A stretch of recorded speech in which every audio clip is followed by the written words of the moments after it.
دو وجوہات جو ہیں وہ بہت ہی سب لوگ اس کو سمجھ سکتے ہیں کہ میں کسی وجہ سے نہیں کہہ رہی کہ یہ کوئی کسی کی میں چاپلوسی کرنا چاہ رہی ہوں، نہیں. قومی اداروں کا اور عام کمرشل اداروں کا فرق آج کی اس تقریب کے بعد اور زیادہ نمایاں ہو جاتا ہے. یہ تقریب ریڈیو پاکستان کے پروڈیوسرز نے، تخلیق کاروں نے، پاکستان آرٹس کونسل کی بھی اس میں بہت زیادہ کنٹریبیوشن ہے.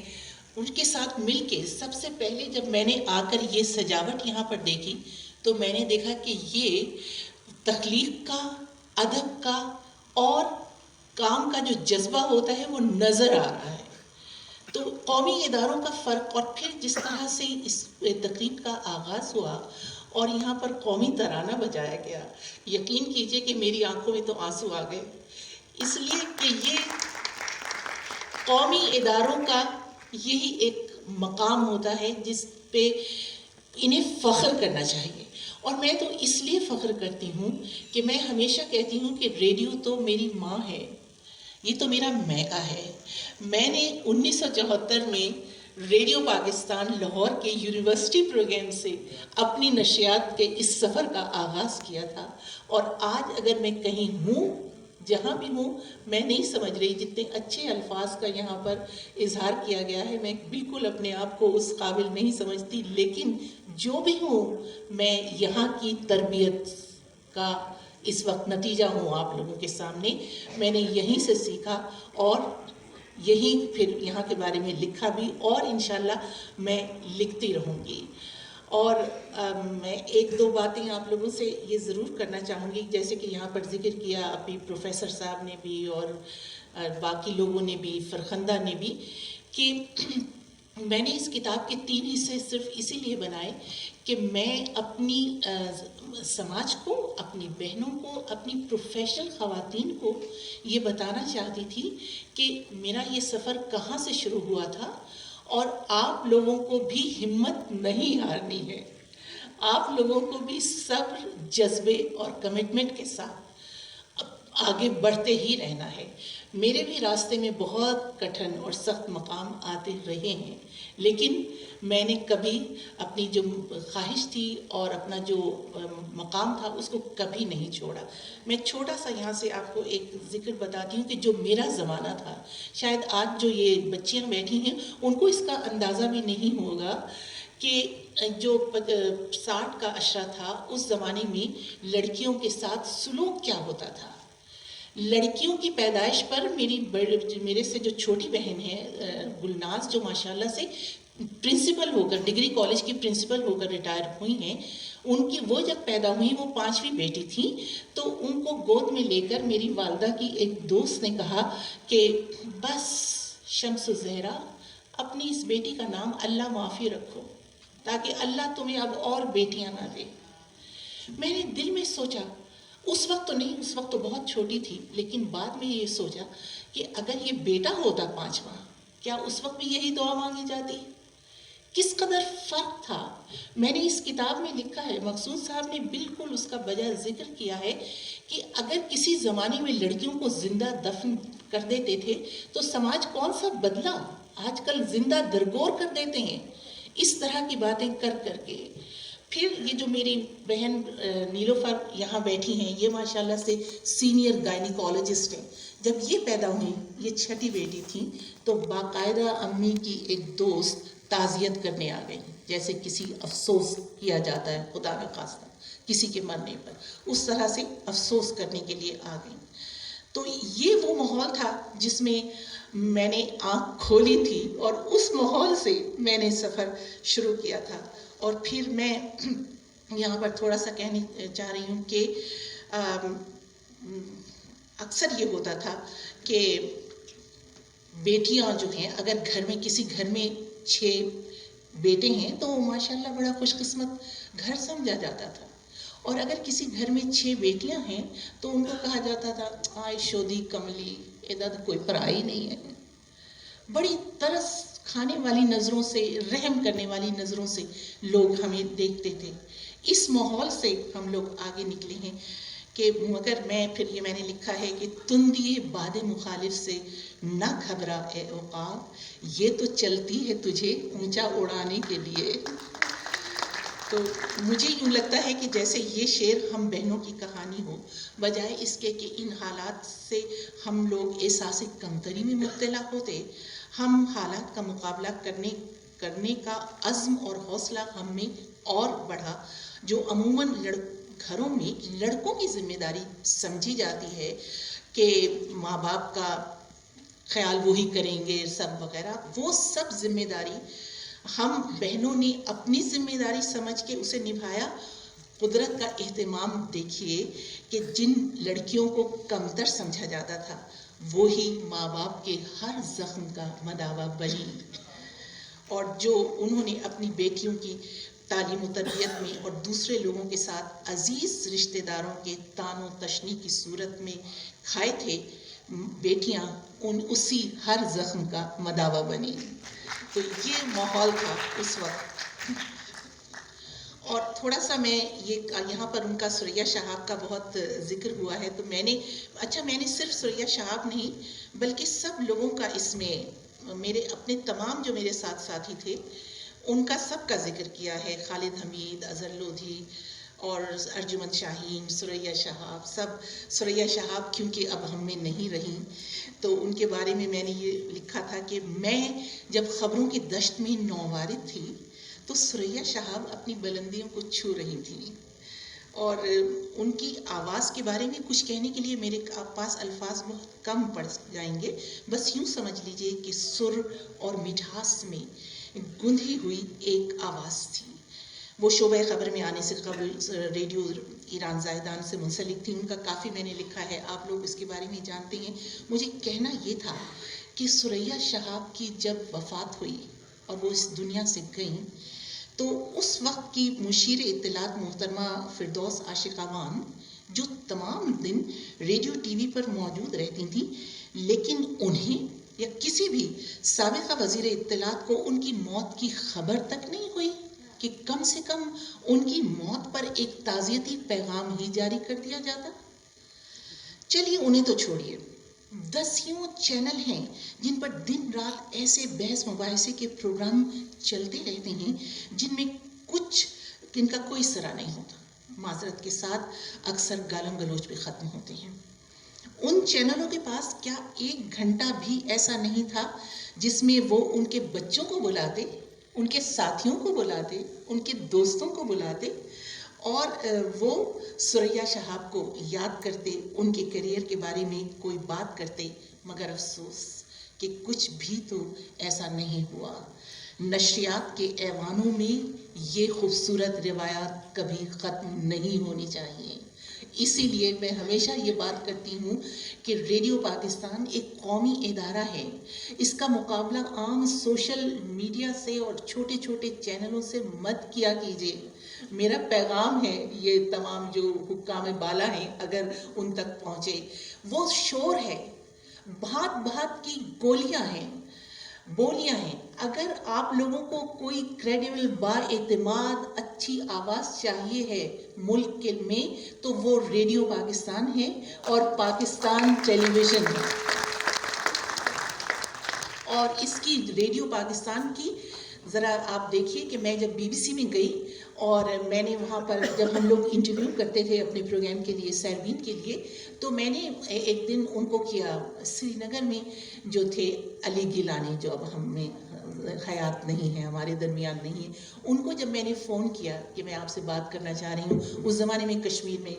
کافی تحریک چل رہی تھی، تو انہوں نے میری آواز سنتے ہی کہا، اچھا ہماری ماہپارہ بیٹی بول رہی ہیں۔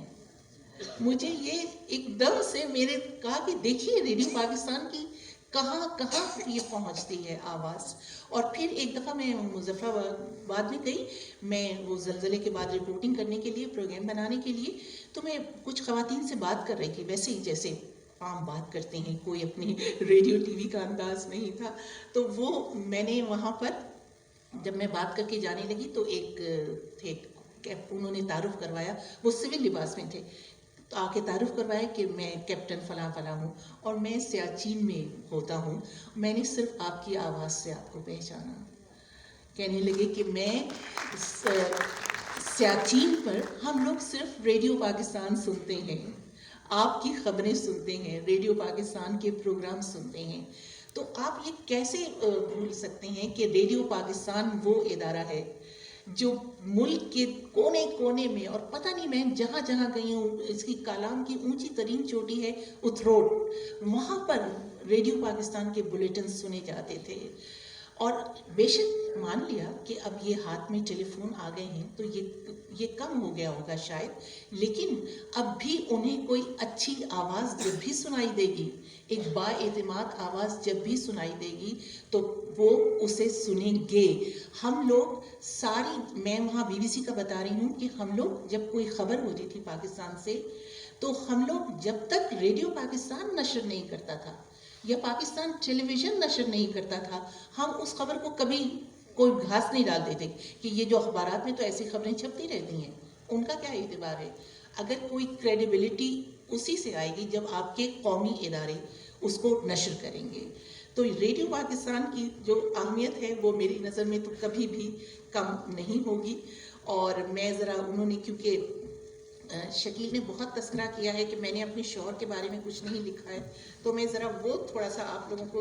سنانا چاہ رہی ہوں. سوری، میں کچھ اس میں وہ ہو رہی ہوں تھوڑی سی، آپ کا وقت تو نہیں ضائع ہو رہا. یہ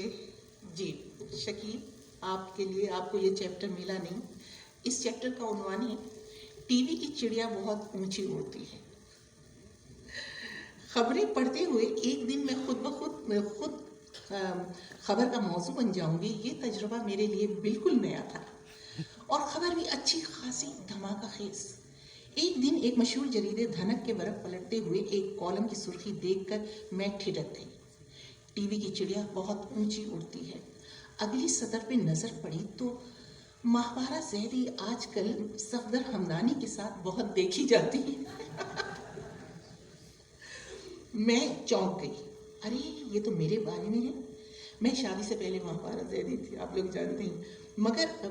پہلے دھنک کا تعارف کروا دوں کہ یہ کوئی عام سا میگزین نہیں تھا. لاہور سے نکلنے والے اس جریدے کے بارے میں صحافتی حلقے یہ جانتے ہیں کہ 70 کی دہائی میں اس نے صحافت کا ایک نیا رجحان دیا.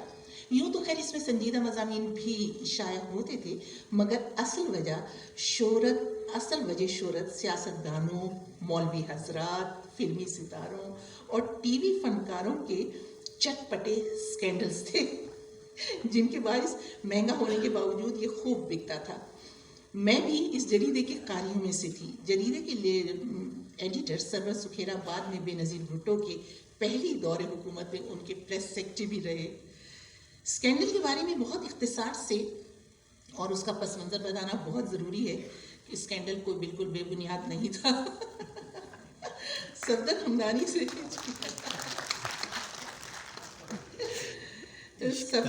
سے میری پہلی ملاقات اس وقت ہوئی جب میں ایک یونیورسٹی پروگرام میں شرکت کے لیے لاہور ریڈیو اسٹیشن گئی. ابتدائی چند مہینے تو بہت نارمل سے انداز میں گزرے، مگر پھر یوں ہوا کہ ملاقاتوں میں پروگراموں کے موضوع سے ہٹ کر مستقبل کے نجی عزائم پر ہلکی پھلکی گفتگو اور گپ شپ ہونے لگی، اور ملاقاتوں کا سلسلہ اتنا طویل ہونے لگا کہ وقت گزرنے کا احساس ہی نہیں ہوتا تھا. تو محسوس ہوا کہ یہ کوئی معمول کا، یہ سب کچھ، یہ ماجرا معمول سے ہٹ کر کچھ اور ہے.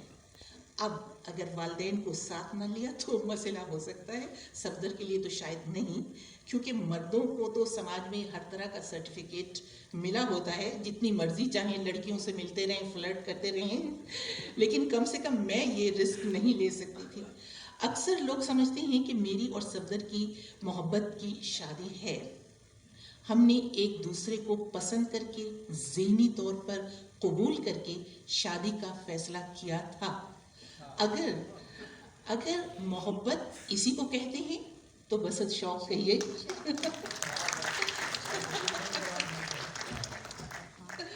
تو بہرحال یہ پورا آگے ہے قصہ، جو آپ اس کو پڑھ سکتے ہیں جب بھی چاہیں. مطلب کتاب میں ایسا نہیں ہے کہ میں نے ان کا ذکر نہیں کیا. اور یہ کہ پھر وہ بھی ذکر میں نے کیا ہے، لیکن میں اب آپ لوگوں کو بور نہیں کروں گی سنا کے کہ میری جب شادی ہوئی ہے تو میری والدہ کا یہ خیال تھا کہ صفدر حمدانی کیونکہ خود ریڈیو پر پروڈیوسر ہیں، اس لیے وہ تمہیں کام نہیں کرنے دیں گے ریڈیو پر، کیونکہ اس زمانے میں یہی تھا کہ اپنی بیویوں کو اپنے ساتھ کام نہیں کرنے دیتے تھے. تو وہ کہتی تھی دیکھ لو تم اگر چاہتی ہو تو وہ تو تمہیں کام نہیں کرنے دیں گے. صفدر نے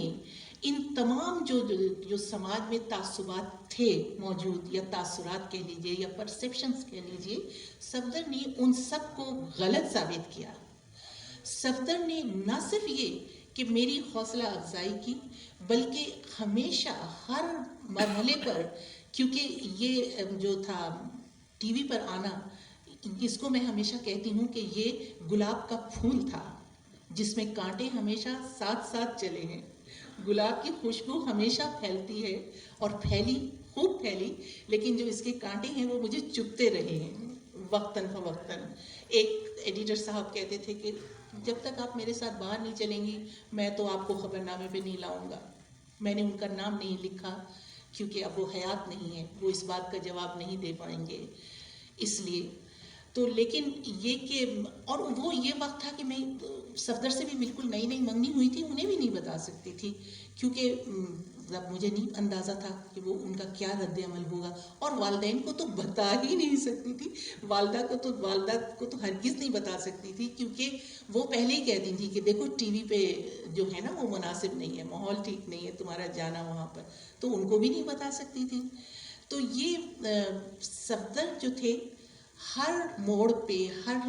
جگہ ایک چٹان کی طرح اور ایک روشن لکیر کی طرح میری زندگی کے ساتھ ساتھ رہے ہیں. اور اگر شوہر پہلے آپ کے گھر والے اور اس کے بعد پھر آپ کے شوہر اگر آپ کے ساتھ تعاون نہیں کرتے آپ کے پروفیشن میں، تو پھر لڑکیوں کے لیے، عورتوں کے لیے پروفیشن میں آگے بڑھنا بہت مشکل ہو جاتا ہے. اس لیے میں تو یہاں پہ جو سب ہمارے بھائی ہیں اور شوہر حضرات ہیں ان لوگوں سے سب سے یہ کہوں گی کہ جب تک آپ لوگ پیچھے نہیں کھڑے ہوں گے اپنی بیٹیوں کے، اپنی بیویوں کے، یا جو بیٹے ہیں اپنی ماؤں کے، وہ تب تک ہمارا معاشرہ آگے نہیں بڑھ سکتا ہے. آپ لوگوں کو کھڑا ہونا ہے اور ساتھ ساتھ چلنا ہے. تو بس مجھے اور آپ لوگوں کو ایک بڑی دلچسپ واقعہ سنانا چاہ رہی تھی جو